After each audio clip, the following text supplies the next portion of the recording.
പാവം മേയർ അമ്മച്ചി എന്തൊക്കെയായിരുന്നു.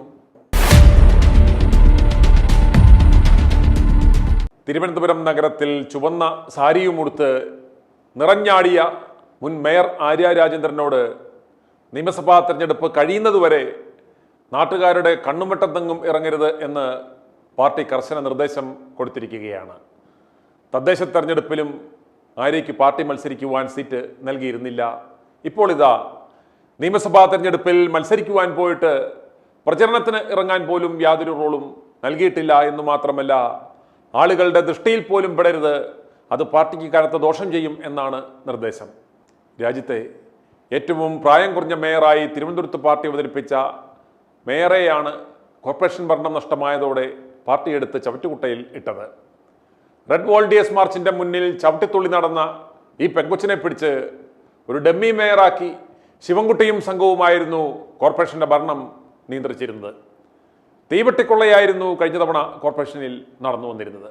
ഒടുവിൽ ഭരണവും പോയി എന്ന് മാത്രമല്ല, BJP തലസ്ഥാനത്ത് തന്നെ ഭരണം പിടിച്ചു. ഇപ്പോൾ പ്രചാരണവുമായി ബന്ധപ്പെട്ട പൊതുപരിപാടികളിൽ നിന്ന് പോലും പാർട്ടി ആര്യയെ ഒഴിവാക്കി.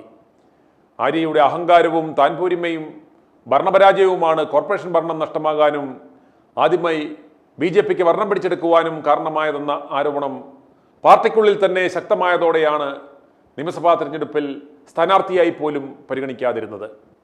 സമൂഹ മാധ്യമങ്ങളിൽ ആര്യയുടെ ഫോട്ടോ കണ്ടാൽ ആളുകൾ കൂട്ടത്തോടെ വന്ന് പൊങ്കാലയിടുന്ന സാഹചര്യമാണ് നിലവിലുള്ളത്.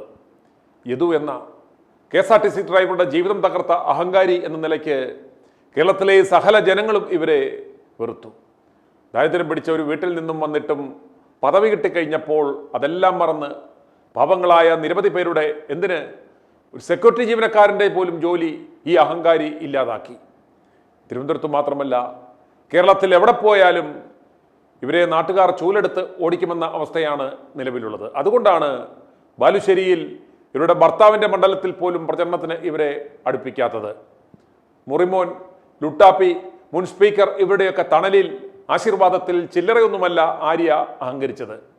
ജില്ലാ നേതൃത്വത്തെയും മുതിർന്ന നേതാക്കന്മാരെയും വരെ ഇവർ വെല്ലുവിളിച്ചു. പരമപുച്ഛമായിരുന്നു ഇവരെയൊക്കെ. ഇപ്പോൾ ഇതാ ഒന്നുമല്ലാതായി, പവനായി, ശവമായി. ഇന്നലെ പൂജപ്പുരയിലെ പാർട്ടി പൊതുയോഗത്തിൽ വെറും കാഴ്ചക്കാരിയുടെ റോളിലാണ് ജില്ലാ കമ്മിറ്റി അംഗം കൂടിയായ ആര്യ രാജേന്ദ്രൻ എത്തിയത്.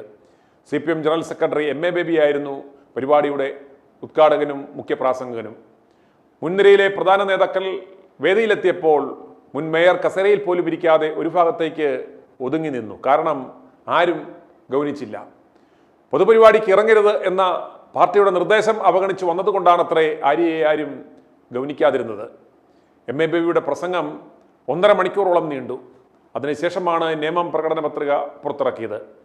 സ്ഥാനാർത്ഥി V ശിവൻകുട്ടി ഉൾപ്പെടെയുള്ള നേതാക്കൾ സ്റ്റേജിൽ നിന്ന് ഇറങ്ങും മുമ്പ് തന്നെ ആര്യ രാജേന്ദ്രൻ വേഗം വണ്ടി വിട്ടു. ആര്യ ജില്ലാ കമ്മിറ്റി അംഗമെന്ന നിലയിൽ തിരുവനന്തപുരത്താണ് പ്രവർത്തിക്കുന്നതെന്നും അവിടുത്തെ പാർട്ടി ചുമതലപ്പെടുത്തിയത് പ്രകാരം അവിടം കേന്ദ്രീകരിച്ചാണ് പ്രവർത്തിക്കുന്നതെന്നാണ് ആര്യ പ്രചാരണത്തിനെത്തുമോ എന്ന ചോദ്യത്തിന് ബാലുശ്ശേരിയിൽ മത്സരിക്കുന്ന ഭർത്താവ് സച്ചിൻ ദേവ് പറഞ്ഞത്. അല്ലാതെ ആര്യയെ കണ്ടാൽ തന്നെ നാട്ടുകാരുടെ കലിയിളകും എന്നതുകൊണ്ടല്ല.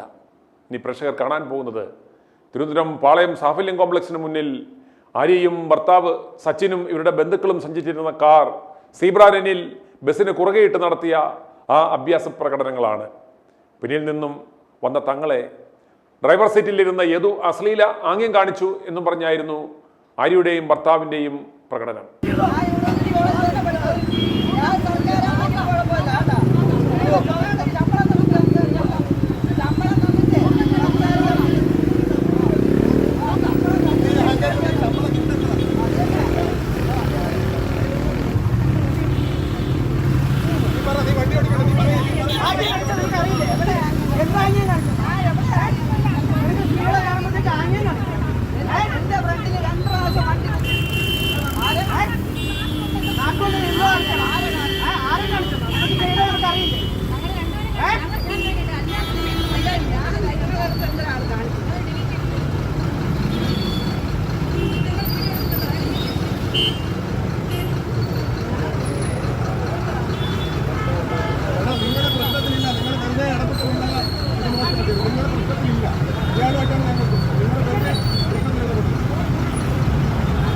നിങ്ങൾ പറ.